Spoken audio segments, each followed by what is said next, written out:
Sur LFM, l'invité. Une émission sous les drapeaux. Ce vendredi matin, nous accueillons le colonel Hans-Jacob Reichen pour faire un point sur les effectifs de l'armée 2016. Bonjour mon colonel. Bonjour. Et merci d'être avec nous ce matin. On vous accueille s'il vous plaît avec la fanfare de l'FM.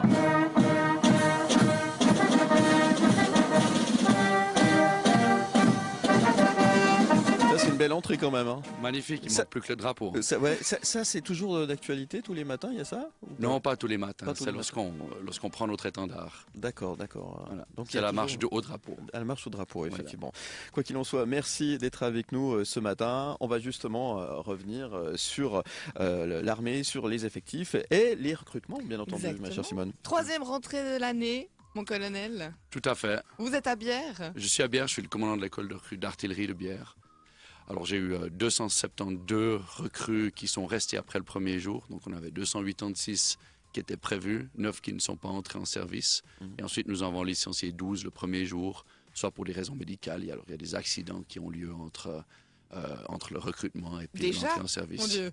Oh ben, ils font du ski, ils font du foot, Ah, ils c'est font la pour moto. ça, ouais. C'est vraiment les accidents qui ont lieu dans la vie civile et ils sont pas prêts à faire l'école. Et actuellement, on a 272 recrues et qui sont accompagnés par 50 cadres, qui fait un effectif de 322. Est-ce qu'il y a toujours tout le monde qui court à l'infirmerie quand c'est le premier jour pour faire la visite médicale? Ou c'est toujours comme ça ou ça a un peu changé? Je parle de mon temps. Hein. Ouais.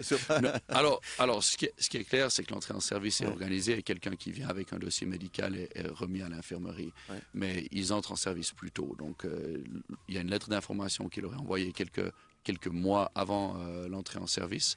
Et ensuite, celui qui a un dossier médical, il va venir plus tôt et il va aller à l'infirmerie. Le grand changement du recrutement, c'était avec l'arrivée de l'armée 21, c'est ça? Exactement. Ça, c'était quoi, 2003? C'était le passage 2003 à 2004. Et une des choses, c'était justement à l'époque, on avait beaucoup de gens qui passaient à l'infirmerie et on avait décidé à l'époque de dire il faut mieux faire notre recrutement. Alors le recrutement, je pense que ce que vous avez également vécu, c'était la demi-journée dans la salle de gym communale. Et puis aujourd'hui, c'est devenu beaucoup plus professionnel. On a 6 centres de recrutement, dont un est à Lausanne, où les recrues viennent d'abord une journée d'information à leurs 18 ans. Ensuite, 2 jours de recrutement leurs 19 ans où ils font du sport, des examens psychologiques, le contrôle médical et un contrôle de sécurité. Ouais. Et ça, c'est un grand changement, justement. C'était un peu une révolution quand même. C'était une révolution. Donc, Mais une bonne révolution, selon vous? Oui, tout à fait. Donc le but, c'était d'éviter cette course à l'infirmerie. C'était d'éviter d'avoir des gens qui étaient sous les drapeaux, qui n'étaient vraiment pas en mesure de servir. À l'époque, il y a encore maintenant, mais des problèmes de gens qui sont sous l'influence de drogue, qui ont des problèmes à s'en sortir. Lorsqu'ils viennent dans une école de recrue, c'est pas nécessairement un environnement idéal pour eux et c'est pas idéal pour nous non plus. Parce qu'à l'époque, c'est quoi? On leur demandait, bon, tu veux faire quoi? Tu veux être où? C'est ça, un petit peu... Alors, à l'époque, ce qui était beaucoup, c'était le sport qui déterminait où une personne était. Le sport est encore très important, mais il y avait les résultats du sport, il y avait les troupes, et puis après, on remplissait le contingent. Aujourd'hui, on essaye d'aller plus dans le sens des envies, bien qu'il n'y a pas tout le monde qui se fait beaucoup de réflexions sur ce qu'il veut faire à l'armée avant d'aller au recrutement. Nous sommes ce matin avec le colonel Hans-Jacob Reichen. On va revenir dans un instant, mon colonel, vous restez avec nous. Un sondage en ligne sur le site lfm.ch, on pourra y répondre tout à l'heure également avec vous. Vous êtes plutôt armé, protection civile, objecteur de conscience. Pas d'avis sur la question, votre avis nous intéresse, ça se passe sur le site lfm.ch.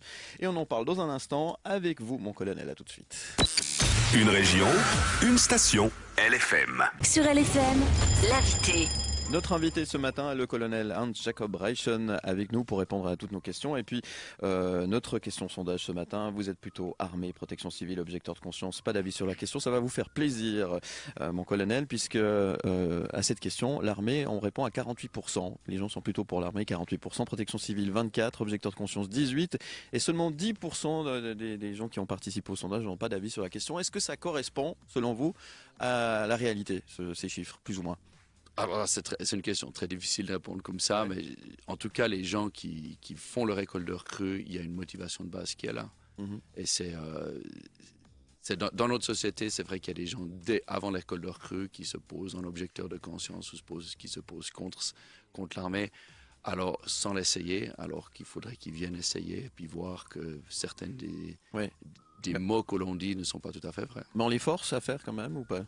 Est-ce qu'il y a des bonnes excuses pour pas la faire avec ces changements, justement, cette révolution de l'armée 21? Alors, il y a les raisons d'inaptitude sont des raisons médicales ou de sécurité. Et après, il y a une différenciation entre l'aptitude pour l'armée ou pour la protection civile. L'objection de conscience, c'est tout un autre débat pour aller dans le service civil. Justement, inaptitude, vous l'avez dit, pour des raisons de sécurité aussi. Est-ce qu'avec les menaces terroristes, ça a été resserré, ça, ce recrutement, les contrôles? Alors, les contrôles même n'ont pas été resserrés. C'est quelque chose qui existe depuis plusieurs années, où il y a un contrôle personnel de sécurité qui est fait sur chaque conscrit. Donc, chaque personne qui va au recrutement est soumise à ce test, où on regarde où l'organisation de la sécurité de la Confédération ou du DDPS, la sécurité des informations et des objets, fait un contrôle dans les bases de données cantonales et fédérales pour voir si les personnes présentent un certain risque. Par exemple, des condamnations? Voilà, c'est des condamnations. C'est pas une simple condamnation. Vérifie nos fiches, quoi. Ah, il n'y a pas de fiches.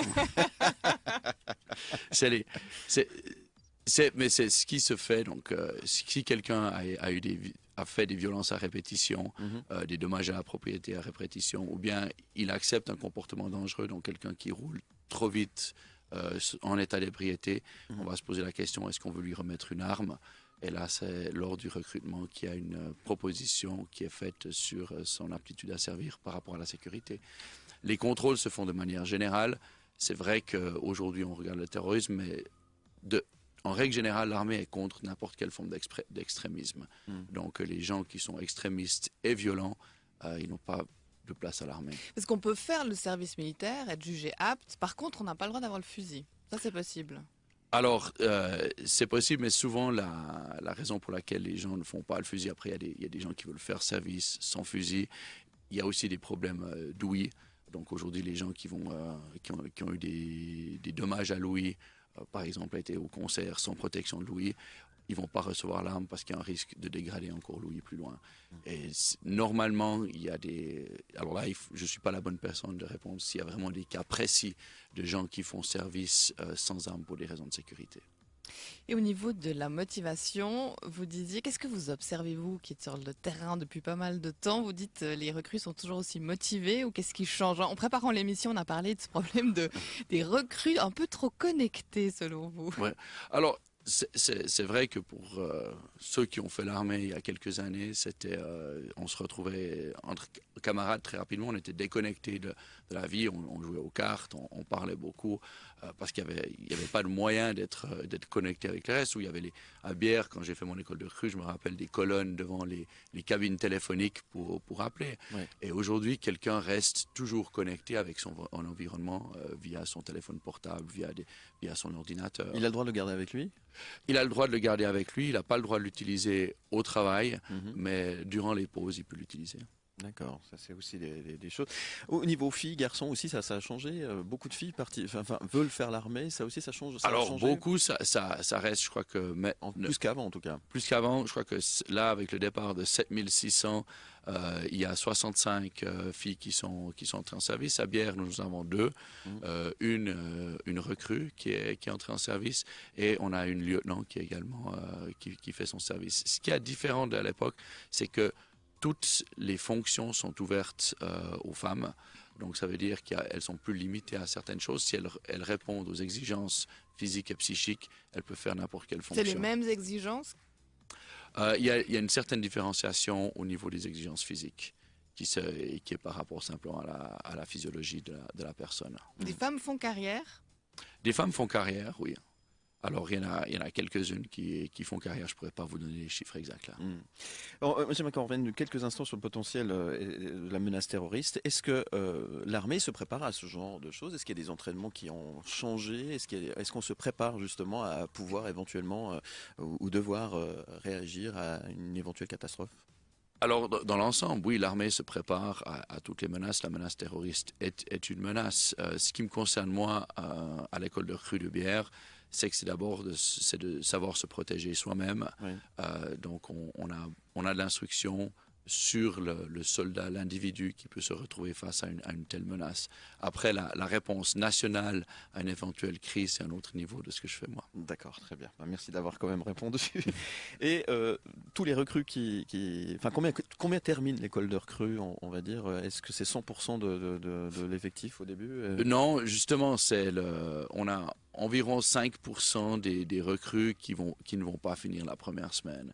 La première semaine, c'est les premiers jours à l'armée, voire les premières 2 semaines, c'est quelque chose qui est assez stressant pour certaines personnes. Il y a un environnement qui change, il y a un rythme de travail qui est différent, il y a le manque de sommeil, il y a le stress. Et ensuite, sur l'ensemble de l'école de recrue, on est environ en moyenne à 15% de personnes en tout qui ne vont pas finir pour ceux qui sont entrés en service et qui ont dépassé ce premier jour. C'est le tri le plus important, les premières semaines. Et oui, tout à fait. Parce que c'est de retrouver un nouveau rythme. Et c'est là où nous également, on essaye de s'améliorer en disant on progresse. On évite de faire du sport trop fort tout de suite. On monte le sport progressivement. On essaie de respecter quand même les heures de sommeil. Respecter les heures de repas, leur donner un peu des moments où ils peuvent être à eux justement, où ils peuvent se déconnecter de l'instant militaire. Et ensuite, c'est d'éviter la déshumanisation. Souvent, ils se retrouvent dans l'uniforme, ils se sentent un peu comme un chiffre, et puis de retrouver que quand même tous les cadres sont également des hommes et des femmes, et qu'un contact est possible. Si on ne fait pas l'armée, on est quand même un homme. Oui, tout à fait. Tout à fait. Ok, très bien. Et ceux qui arrêtent l'école de recrue, ils font quoi après? Ils vont à la protection civile, ils vont au service civil, qu'est-ce qu'ils vont faire? Alors, tout cela dépend. Donc, pour ceux qui arrêtent par rapport à un accident de foot tout bête, ils se tordent la cheville, ils vont être convoqués plus tard. Donc, si la situation à moyen terme de la personne permet une reconvocation dans la même fonction, ils vont être convoqués dans l'école de recrue. Si par contre, il y a un problème qui est à plus long terme, ils vont repasser au centre de recrutement où on va rejuger l'aptitude. En CVS. En CVS, oui. Voilà. Et puis après, on paiera des impôts. Alors après, ils paieront la taxe militaire, oui. C'est ça, hein, pour aller directement au but. Très bien. Est-ce qu'il faut continuer d'aligner la brosse à dents à gauche ou à droite et la croix suisse avec la couverture sur le lit? C'est toujours d'actualité. Alors d'abord, on dort en nordique, donc c'est des duvets, c'est très confortable. Très doux. Voilà, exactement. Et ensuite, les brosses à dents, ça doit être en ordre. Et surtout, ce qui est important, c'est d'avoir une brosse à dents. Oui, oui, ça on préfère. Merci beaucoup, mon colonel, d'être venu ce matin. Colonel Hans Jacob Reichen, merci d'être venu éclairer notre lanterne. Je vous souhaite une belle journée. Et là, vous devez retourner à Bière. Là. Je retourne à Bière et je vais m'occuper de Monsieur Fischer. Qu'on salue au passage, très bien. Merci beaucoup, belle journée. Merci, et bon week-end à vous. Merci. Au revoir. Au revoir, 7h47 sur LFM, on passe à la météo. LFM, la météo.